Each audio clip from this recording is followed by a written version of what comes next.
Bonjour. Cette présentation est la première d'une série de 4 micro-modules d'apprentissage pour l'organisme Activer le changement, renforcement des capacités et partage des connaissances pour les petites et moyennes organisations. Le but de ces micro-modules d'apprentissage est d'assister les petites et moyennes organisations dans la planification et la collecte de données de base dans le cadre de financement de projets par Affaires mondiales Canada. Le premier micro-module d'apprentissage se concentre sur les éléments à considérer au moment de débuter la collecte de données de base. Le but de ce micro-module d'apprentissage est d'examiner les composantes de base lors de la collecte de données.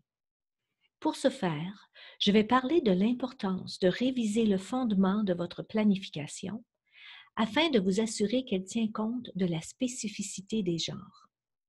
Nous allons voir les concepts des indicateurs SMART afin de valider que les indicateurs sont spécifiques, mesurables, attribuables, réalistes et délimités dans le temps. Je vais vous demander de réfléchir aux ressources dont vous disposez avant même de commencer, ainsi qu'aux consommateurs finaux de vos données. Ce micro-module d'apprentissage est accompagné d'une feuille de travail vous permettant de rester organisé à mesure que vous planifiez votre collecte de données de base. L'importance de l'inclusion des bénéficiaires et parties prenantes ciblées et situées localement, en particulier les femmes et les filles, dans l'élaboration de votre plan d'intervention et de votre plan visant à tester vos solutions innovantes ne peut être minimisée. Les parties prenantes se doivent d'être engagées et consultées dans le processus de votre travail. Ceci est à la base d'une stratégie efficace et valable.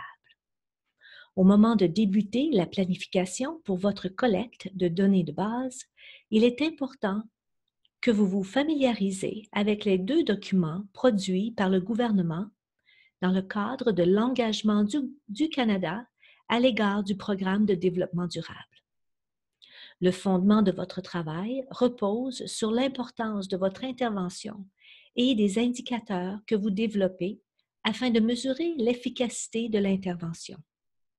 Réfléchissez à l'engagement du Canada à éliminer la pauvreté et à bâtir un monde plus pacifique, plus inclusif et plus prospère, de par le renforcement de pouvoir des femmes et des filles.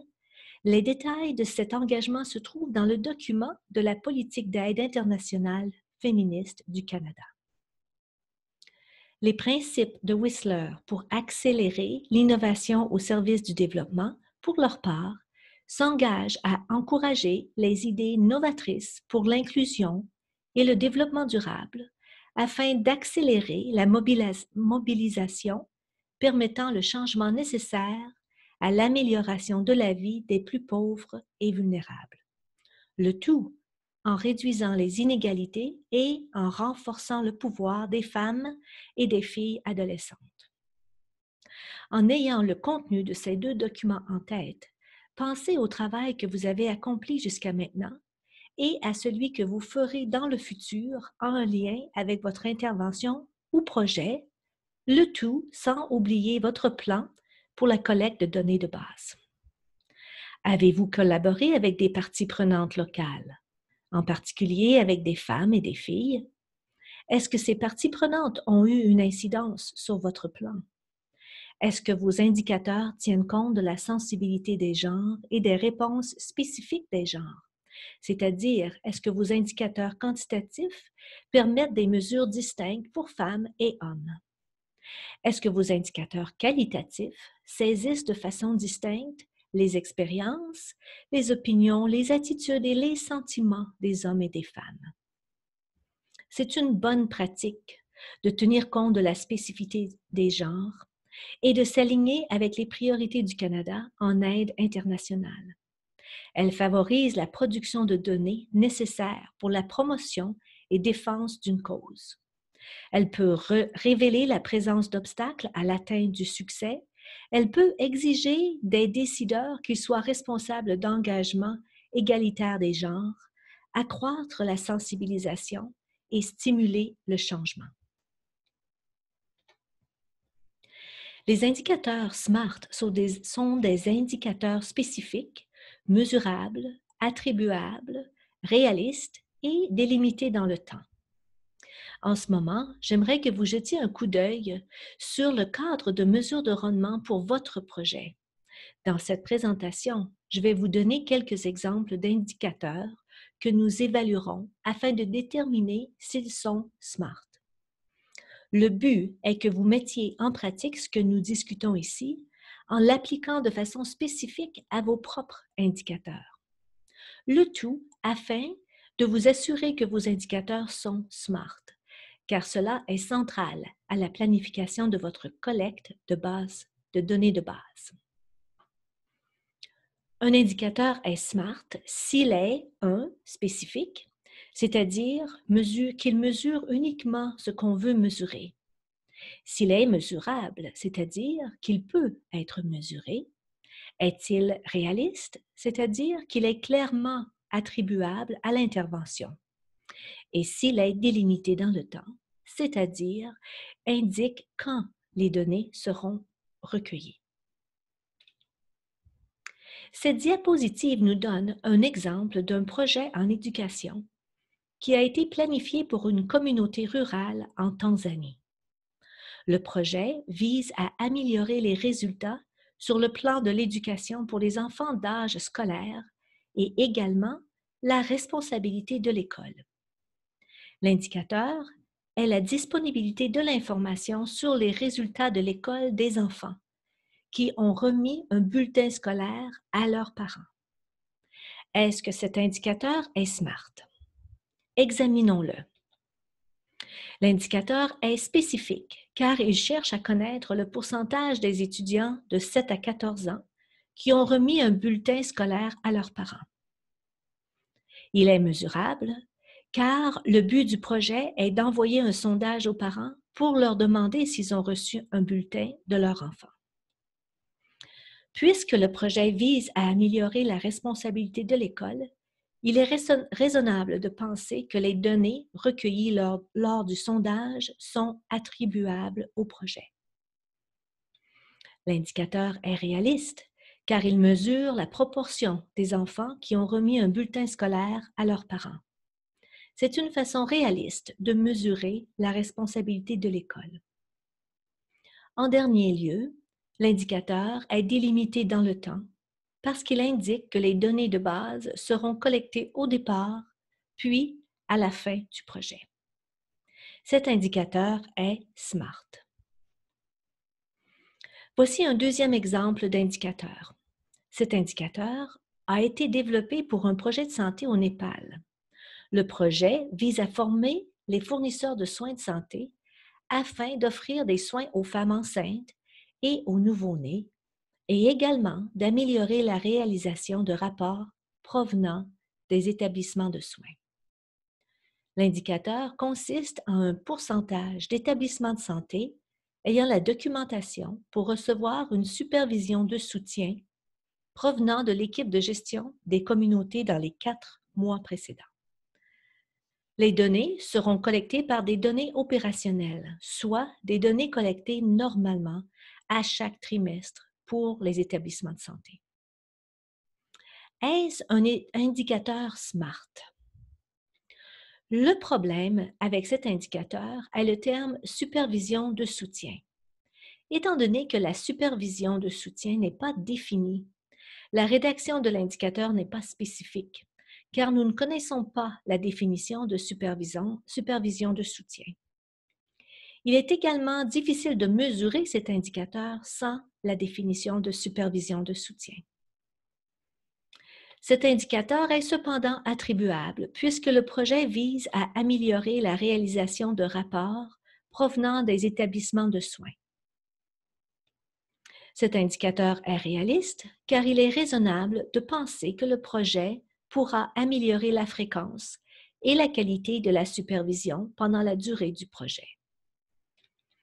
Et le projet est délimité dans le temps puisque les données sont collectées de façon trimestrielle. Afin de faire en sorte que cet indicateur soit SMART, il serait nécessaire d'inclure une définition de supervision de soutien telle qu'on retrouve dans la diapositive.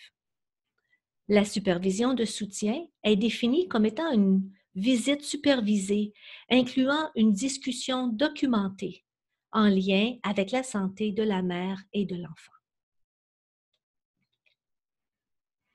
Maintenant, parlons des ressources dont vous disposez. La planification de la collecte de données de base implique l'inspection des ressources à votre disposition qui vous appuieront dans cette tâche. Pensez aux personnes dans votre équipe, que ce soit les membres du personnel ou bénévoles, et de combien de temps ils disposent. Prenez en considération les compétences des personnes qui peuvent travailler à la collecte des données pour votre projet. Sera-t-il nécessaire de former certaines personnes en collecte de données de base? N'oubliez pas que la qualité de votre collecte de données de base dépendra de la qualité des outils utilisés et des capacités de votre équipe à collecter les données. Pensez également à combien de temps vous avez et si vous devez obtenir des approbations pour la collecte de données. Il peut être nécessaire d'obtenir l'approbation du gouvernement national, de la région ou de l'État où vous travaillez. Dans plusieurs pays, il est parfois long et laborieux pour obtenir ces approbations. Cependant, l'obtention des approbations provenant des autorités est essentielle afin d'assurer l'adhésion et la durabilité de votre projet. Prenez aussi en considération votre infrastructure. Avez-vous l'espace pour offrir les formations? Pourrez-vous faire un nombre suffisamment de copies de vos formulaires? Et avez-vous l'équipement informatique et l'expertise nécessaire pour créer des données de base? Pourrez-vous sauvegarder de façon sécuritaire les données? Quel est votre budget pour la collecte de données? Il est important d'inclure l'étape de vérification et d'évaluation dans votre budget, car sans un solide cadre de référence, de vérification et d'évaluation, vous ne serez pas en mesure d'évaluer si votre projet a atteint les résultats visés. Il faut aussi examiner le type de support que vous avez ou dont vous avez besoin pour la collecte de données de base. Y a-t-il d'autres organisations ou individus dans le pays où vous travaillez ou au Canada qui pourraient vous offrir du support pour votre projet ou collecte de données de base? Y a-t-il des organisations communautaires qui sont impliquées, particulièrement en ce qui concerne la voix des femmes et des filles? Maintenant, qui sont les consommateurs finaux de vos données? Pensez à qui seront les consommateurs finaux de vos données. Est-ce que vos consommateurs finaux seront le gouvernement dans le pays où vous travaillez ou au Canada? Vos données vont-elles contribuer aux connaissances académiques? Présenterez-vous vos données aux décideurs, aux enseignants, aux travailleurs en santé ou aux membres des communautés? Bien connaître les consommateurs de vos données peut avoir un impact sur les données que vous collectez et comment vous les collectez. Merci d'avoir pris le temps de participer à ce micro-module d'apprentissage sur la collecte de données de base. Veuillez prendre le temps de revoir la feuille de travail qui accompagne cette présentation. Merci.